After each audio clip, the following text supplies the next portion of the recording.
¿Alguna vez te has preguntado si eso que llamamos razón no es más que una ilusión socialmente acordada? ¿Y si el pensamiento, ese que ahora escuchas dentro de tu mente, no fuera realmente tuyo? ¿Y si alguien, algún día, descubriera una forma de apagar el pensamiento como quien apaga una luz? Nietzsche escribió: la mayor parte del pensamiento consciente de un filósofo secreto ocurre entre bastidores, pero hay bastidores tan oscuros que ni siquiera la historia se atrevió a registrar. Existen ecos de un curso que nunca existió oficialmente, pero que transformó o destruyó a quienes se atrevieron a atravesarlo. Todos nosotros, en algún momento, deseamos silenciar el ruido incesante de la mente. Lo que tal vez no sabemos es lo que ocurre después de que el silencio comienza a gritar. Este video es una invitación peligrosa. Vamos a explorar juntos un experimento olvidado, conducido por Friedrich Nietzsche en los sótanos de la razón. Un curso secreto, sin nombre, sin registro, sin retorno. Un viaje filosófico que no busca la verdad, sino el colapso de todo lo que llamamos yo. Pero antes de sumergirnos, respira profundo. Estás por cruzar un territorio donde el pensamiento no es bienvenido. Y como Nietzsche susurró alguna vez, quien lucha con monstruos debe cuidar de no convertirse en uno de ellos. Tal vez, al final de este video, el monstruo te susurre de vuelta. Imagina una sala sin ventanas, un espacio sin registros, sin nombres, sin preguntas, solo presencias. En 1870, Friedrich Nietzsche, con menos de 30 años, asumía una cátedra en la Universidad de Basilea, joven, prometedor, considerado un prodigio. Pero mientras los ojos del mundo académico celebraban su brillo en la filología clásica, él comenzaba otra clase, un curso que no estaba en los catálogos, uno que nadie debía saber que existió. Nietzsche lo llamó Gegen menschliches Denken, el pensar contra lo humano. No era un curso común, no había plan de estudios, no había calificaciones, no había lenguaje claro. Los alumnos no podían usar pronombres personales, no podían pensar antes de hablar, no podían dormir después de las clases. Sus palabras eran deconstruidas hasta convertirse en sonidos, hasta volverse respiración. El silencio se imponía como disciplina y el ruido interno era el campo de batalla. Ese curso subterráneo, literal y simbólicamente, no fue creado para formar intelectuales, fue diseñado para disolver identidades. Nietzsche no quería enseñar ideas, quería desmantelar la estructura misma del pensar. En sus manuscritos secretos, escribía instrucciones como: habla sin saber, escribe sin entender. El objetivo: romper el puente entre el significado y el sonido, entre el cuerpo y el logos, como si cada palabra fuera una celda y él ofreciera la llave para abrir la prisión, destruyendo el lenguaje. Si esto parece una metáfora, espera. Los estudiantes empezaron a desaparecer. Uno comenzó a hablar en un idioma que jamás había estudiado. Otro se negaba a usar el pronombre yo. Un tercero simplemente desapareció.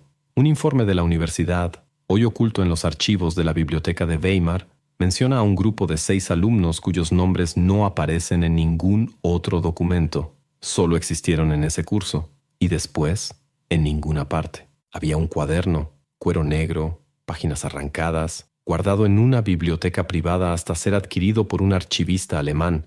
En él, las anotaciones no seguían párrafos ni argumentos. Eran comandos, casi rituales. Respira entre frases. Repite hasta que el sonido pierda sentido. Observa un texto escrito al revés. Escucha una voz que no sigue lógica. Al final de 90 minutos, se decía que el alumno perdía la capacidad de comprender su propio idioma. Y cuando el lenguaje se va, ¿qué queda? Nietzsche quería liberar. Sí, pero no como los ilustrados. Él no quería encender luces. Quería apagar certezas. En el fondo sospechaba que la mayor cárcel del ser humano no es el cuerpo ni el tiempo. Es la gramática. La gramática es la prisión del espíritu, escribió en una de las notas del curso secreto. Quien la destruya será el primero verdaderamente libre. ¿Pero por qué ocultar todo esto? ¿Por qué el secreto? Porque él sabía. No se trataba de filosofía. Era otra cosa. Un ensayo de destrucción de la razón. Una ruptura del sujeto. Una tecnología de despersonalización disfrazada de clase. Un ritual enmascarado de educación. Nietzsche dejó pistas. En cartas nunca enviadas, en cuadernos que su hermana intentó borrar de la historia, y aún así sobrevivieron, como virus dormidos, como palabras esperando ser pronunciadas de nuevo, Tal vez te preguntes, ¿y si todo esto no es más que una leyenda? ¿Una narrativa fantástica adherida al nombre de un genio? Es posible, pero pregúntate con honestidad, ¿por qué esta idea provoca escalofríos? Tal vez porque una parte de nosotros reconoce que el pensamiento, ese que creemos íntimo e inquebrantable, puede ser solo una delgada capa sobre el abismo. Y Nietzsche, él aprendió a cavar. ¿El curso fantasma existió o fue una invención? Poco importa ahora, porque lo que enseñaba sigue resonando cada vez que alguien se atreve a preguntar, ¿y si yo no soy yo? ¿Qué sucede cuando alguien decide eliminar su propio reflejo? Cuando el yo, esa entidad que creemos que es nuestra esencia, comienza a escurrirse entre los dedos como arena. Nietzsche no hablaba solo de criticar la moral. No era únicamente contra los valores occidentales, la religión o la razón ilustrada. El verdadero objetivo era más íntimo, más peligroso. Quería destruir el mismo centro de donde nacen esos valores, la identidad. Durante el curso secreto, los ejercicios se intensificaban con cada sesión. En una de las prácticas descritas en los fragmentos que sobrevivieron, los alumnos debían responder internamente a preguntas que nunca se les habían hecho, y lo hacían en un idioma que no conocían. No se trataba de responder bien o mal, se trataba de disolver el vínculo entre el lenguaje y la conciencia. Nietzsche quería provocar un cortocircuito, obligar al pensamiento a trabarse, como un programa colapsando bajo su propio código. Uno de los alumnos escribió más tarde, empecé a escuchar palabras dentro de mí que no venían de mí. No eran recuerdos, no eran ideas, eran voces sin dueño. Ese testimonio coincide con la noción que Nietzsche más tarde llamaría voz sin yo. Un estado en el que el pensamiento ya no es controlado por una identidad, sino simplemente eco de un cuerpo. En otra práctica, los participantes debían observar su reflejo en el espejo mientras escuchaban frases inconexas repetidas en orden invertido. Mientras tanto, debían escribir lo que surgiera, aunque no lo comprendieran. La intención era clara, romper el espejo, y no el de vidrio, el reflejo mental, el yo como estructura narrativa, y funcionaba de manera aterradora. Uno de los estudiantes empezó a referirse a sí mismo solo en tercera persona. Otro dejó de usar pronombres. Un tercero simplemente abandonó cualquier forma de nombrarse. Hablaba en pausas. No decía yo siento. Decía simplemente siento. Pero, ¿quién siente?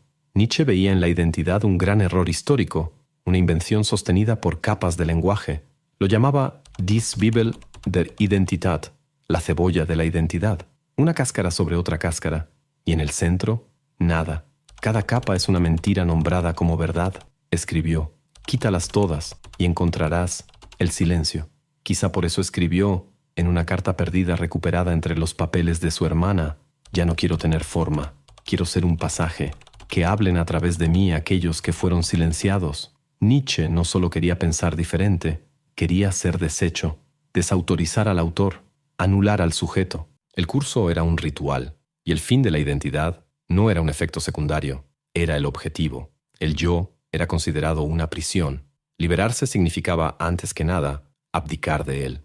Nietzsche describe ese proceso como Umkehr, el giro, una inversión absoluta. No pensar para comprender, sino antipensar para deshacerse. Al final de la séptima clase, según el diario perdido, un alumno identificado únicamente como K dejó de usar el yo por completo. Escribía con pausas donde antes había un sujeto. 2 semanas después, desapareció.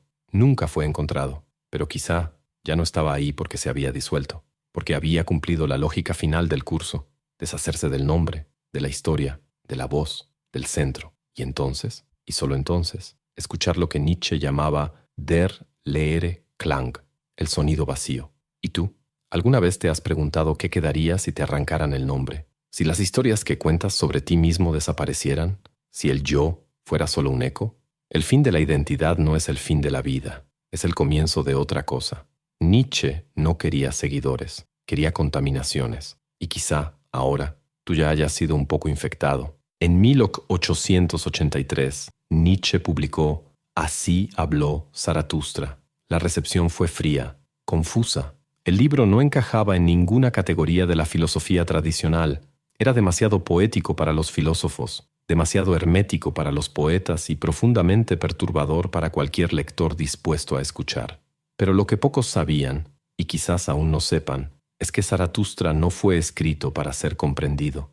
Fue diseñado como un código, una repetición ritual, una hipnosis literaria, una especie de virus. Para entonces, Nietzsche ya había cruzado el punto de no retorno. Su curso secreto en Basilea, sus experimentos con el lenguaje y los relatos de los alumnos afectados, todo eso no había terminado, se había transformado. Zaratustra era la nueva versión del experimento, ahora diseñado para el mundo, pero un mundo aún no preparado para entender que eso ya no era filosofía, era un mecanismo de ruptura cognitiva. Lee con atención.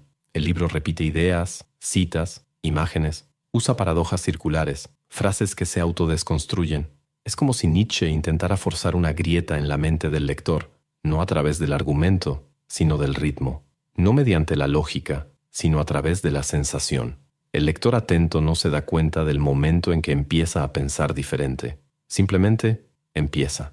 Nietzsche escribía como si estuviera programando un dispositivo. En una de sus notas no publicadas, encontrada entre hojas sueltas del archivo de Weimar, afirma: «Lo que escribo no es mensaje, es vector. El contenido importa menos que el patrón. Quien lee está siendo atravesado». Zaratustra no es un personaje, es una frecuencia, un tono, un molde. Y ese molde era peligroso. ¿Te has dado cuenta de que, a lo largo del libro, Zaratustra habla pero casi nunca escucha? Que aparece, dice algo, desaparece, vuelve, repite. Eso no es casualidad, es técnica.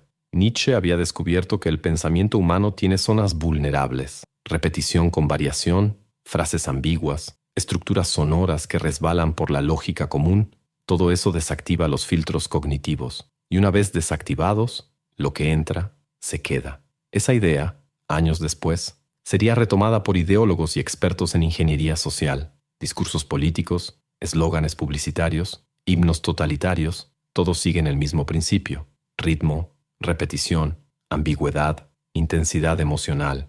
El virus de Zaratustra se esparció mucho más allá de las páginas, pero ahí, en el libro, está su origen. Nietzsche no quería ser entendido, quería ser leído como un ritual. Por eso el texto contiene pausas, interjecciones, interrupciones del pensamiento. Es casi una liturgia profana, una misa invertida. En cierto punto dice: «No me sigas a mí, sino a tu voluntad». Y enseguida: «Pero tu voluntad soy yo». Un ciclo, un bucle, una trampa. Algunos estudiosos, como el lingüista alemán Herbert Racha, llegaron a analizar la estructura de Zaratustra con softwares de patrones lingüísticos. ¿El resultado? Las mismas secuencias que se encuentran en guiones de sugestión hipnótica usados en entrenamientos militares del siglo XX. Esto significa que Nietzsche, décadas antes de la psicología moderna, ya intuía algo que solo mucho tiempo después sería comprendido. El lenguaje puede programar, la filosofía puede infectar, y el sujeto puede ser deshecho sin darse cuenta. Esto no era una teoría, era un experimento. Nietzsche escribía con el objetivo de atravesar al lector, de minar las bases de su pensamiento. Una de sus notas más inquietantes dice: «Escribo para remover el centro, para que el próximo lector ya no sepa si sigue siendo él quien piensa». Zaratustra, en ese contexto, es como un espejo que no refleja nada, un sonido sin origen, una presencia que actúa desde el vacío. Por eso su frase más conocida, «Dios ha muerto», no es una declaración, es un acto performativo. Actúa, instala algo, una incomodidad, una fractura, una pregunta sin respuesta. Como un virus, no necesita ser comprendido, solo necesita ser dicho. Y quizás tú, ahora, empieces a notarlo, que algo ya cambió, que hay una voz que susurra entre tus ideas, que ciertas palabras se están reorganizando dentro de ti. No es Nietzsche quien habla, es el efecto. Zaratustra no es una filosofía, es un contagio. Antes de pasar al siguiente tema, tenemos un mensaje breve, y quizás sea la parte más importante de este video. ¿Alguna vez has sentido que estás atorado, incluso cuando intentas cambiar? ¿Has notado que, por más libros que leas, videos que veas, esfuerzos que hagas, algo invisible te sigue arrastrando de vuelta a los mismos patrones? Pues debes saber, eso no es coincidencia, y tiene una explicación. Recientemente, investigadores y estudiosos redescubrieron un modelo de transformación mental que fue usado durante siglos por filósofos, estrategas y pensadores que cambiaron el rumbo de la historia. Un método silencioso, pero increíblemente eficaz, que une ciencia, psicología y sabiduría ancestral, y que, hasta hoy, pocas personas conocen. Quienes han aplicado este método lo describen como si una llave girara por dentro: claridad, disciplina, una identidad más fuerte, como si por primera vez estuvieran realmente en control de su propia mente. Si quieres saber más al respecto, pausa este video ahora, apunta la cámara de tu celular al código QR que aparece en pantalla y descúbrelo por ti mismo. O, si lo prefieres, haz clic en el enlace que está en el primer comentario fijado aquí abajo. Al final, Nietzsche no dejó solamente libros, dejó un mecanismo, no una filosofía, sino una tecnología, una matriz de pensamiento construida no para enseñar, sino para corroer, no para iluminar, sino para infiltrarse, un modelo que no exige convencimiento, solo repetición, un virus que no busca comprensión, sino la rendición de la conciencia. Aquello que empezó como un curso secreto en sótanos olvidados se convirtió con el tiempo en un instrumento de deshumanización, precisamente por ser capaz de anular lo que nos hace humanos: la identidad, el lenguaje, el sentido. En una de sus últimas anotaciones, Nietzsche escribió: «El pensamiento es una construcción artificial. Derriba sus cimientos y el mundo se revela o se derrumba». Él no quería simplemente reformular valores, como sugerían los moralistas. Quería hacer añicos la estructura que vuelve posible cualquier valor: la verdad, el bien, la belleza. Todo para él era una invención, y más aún, una trampa. Con la muerte de Nietzsche, su hermana Elizabeth asumió el control de su legado. Editó, recortó, reorganizó. Mucho de lo que hoy conocemos de su obra fue moldeado por ella, pero algunas cosas se escaparon: fragmentos, notas, textos jamás publicados, y en ellos hay algo que no aparece en los libros: una obsesión creciente con la idea de desconexión, un plan silencioso para desprogramar el pensamiento humano, como si quisiera que su obra no se leyera con los ojos, sino que se instalara como un software. Y no hablamos de alegorías. Un manuscrito enigmático, atribuido a Nietzsche y hallado en la antigua biblioteca de Leipzig, contenía una secuencia de símbolos, flechas y letras latinas sin traducción. Especialistas descubrieron más tarde que esa estructura era idéntica a modelos usados en experimentos de desintegración lingüística durante pruebas de guerra psicológica en el siglo XX. El mismo patrón aparece, camuflado, en pasajes de El Anticristo. Nietzsche no dejó un tratado, dejó un código. Ese código fue asimilado y tergiversado. Líderes autoritarios, ideólogos radicales, ingenieros del discurso, muchos bebieron de sus frases, no por sus ideas, sino por su fuerza, arrancadas de contexto, repetidas hasta el cansancio, despojadas de matices, se convirtieron en armas, no instrumentos de reflexión, sino de dominación, porque Nietzsche comprendía algo que pocos filósofos se atrevieron a admitir: el lenguaje puede liberar, pero también puede someter, y él lo forjó como una hoja. La palabra es un bisturí, bien usado, corta hasta el alma. Esa frase, de una carta personal extraviada, quizá lo resume todo. Él no quería transmitir sabiduría, quería operar, remover el yo como un cirujano de lo invisible. ¿Y qué entra en su lugar? Esa es la pregunta que los sobrevivientes del curso de Basilea no supieron o no pudieron responder. Algunos perdieron el dominio del habla, otros desaparecieron por completo. Uno de ellos, citado solo como K, habría sido internado en una clínica con un diagnóstico extraño: conciencia sin sujeto, función sin identidad. El médico a cargo escribió: habla, piensa, pero no hay nadie ahí. Nietzsche llamaba a esto anthropologische Umkehr, la inversión antropológica, la inversión total de la humanidad como proyecto. Un estado donde el pensamiento no nace de la voluntad, sino de un impulso sin dueño, un impulso que puede ser reproducido, imitado, replicado. Por eso decía que sus palabras no eran ideas, sino contagio. Un efecto, y ese efecto aún resuena, en las palabras que usamos sin pensar, en los discursos que repetimos, en las creencias que adoptamos sin saber de dónde vienen, en la estructura invisible que moldea la forma en que percibimos el mundo y a nosotros mismos. ¿Todavía crees que piensas por tu cuenta? Quizá Nietzsche logró lo que quería. Quizá desapareció dentro de su propio experimento. Quizá ahora mismo, al escuchar estas palabras, una pequeña parte de ti ya no sea enteramente tuya.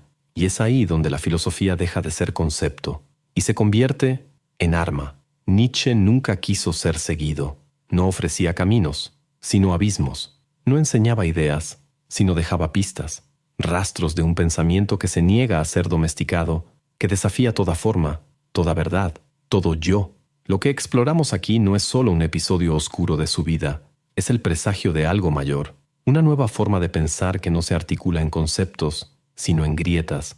Hay algo profundamente inquietante en imaginar que el pensamiento puede apagarse, que el lenguaje, ese puente entre nosotros y el mundo, pueda revertirse, quebrarse, infectarse. Pero quizá la pregunta más incómoda de todas sea, ¿y si eso ya está ocurriendo? ¿Y si la voz que oímos en nuestra mente ya no es completamente nuestra? ¿Y si el yo ya está siendo corroído, lenta y silenciosamente, por palabras que absorbimos sin darnos cuenta? Nietzsche veía el pensamiento como una prisión bien iluminada, y su deseo era volar las paredes, aunque para eso hubiera que sumergirse en el caos. El logos es hielo sobre el abismo, decía él, y enseñaba a sus alumnos a caer, no como víctimas, sino como iniciados. Quizá, al final de este viaje, sientas que algo fue perturbado en ti, que ciertas palabras resuenan de forma extraña, que ciertas ideas ya no se acomodan tan fácilmente dentro de tu mente. Si es así, entonces Nietzsche lo logró. El curso secreto de Basilea puede que nunca haya existido de la forma que los archivos sugieren, pero su lógica, su método, está aquí, en los entrelíneas, en los ruidos, en los silencios entre una frase y otra. Nietzsche creó una filosofía que no necesita ser defendida ni explicada, basta con que sea escuchada, y una vez escuchada, ya no se va. Si llegaste hasta aquí, tal vez algo dentro de ti se esté moviendo ahora en silencio. Gracias por haber recorrido este camino conmigo, sinuoso, oscuro, hecho más de dudas que de certezas. Este video no es solo sobre Nietzsche, ni solo sobre filosofía, es sobre ti, sobre lo que sucede cuando dejamos que el yo se nos escape entre las palabras. Recuerdo una madrugada, hace muchos años, en la que leía Nietzsche por primera vez. No entendí casi nada, pero algo en mí no volvió a ser el mismo. No era la lógica lo que me atravesaba, era el ritmo, el tono, la sensación de que alguien, o algo, me había dicho algo que aún no tenía forma. Cerré el libro con las manos temblorosas, como quien cierra un espejo, y durante semanas al despertar la primera pregunta que venía a mi mente era, ¿quién está pensando ahora? Tal vez por eso hice este video, no para explicar a Nietzsche, sino para revivir esa sensación y compartirla contigo, porque al final, lo más importante no es entender, es sentir el desplazamiento, es aceptar la incomodidad como señal de que algo se ha abierto y que ahora ya no se puede cerrar. Ahora es ese momento en el que debería pedirte que le des like al video, que comentes qué te pareció y que te suscribas al canal. Pero seamos sinceros, si después de todo esto aún sigues siendo tú, entonces sí, da clic ahí, dale like, comenta, di, aquí estoy. Pero si algo cambió, bueno, quizás sea el mismo Nietzsche quien esté a punto de comentar por ti. ¿Y los videos que están apareciendo en la pantalla ahora? Uno de ellos contiene palabras que nunca debieron ser dichas. El otro guarda una idea que, una vez escuchada, jamás se olvida. Pero no te diré cuál es cuál. Tendrás que descubrirlo tú, o no tan tú.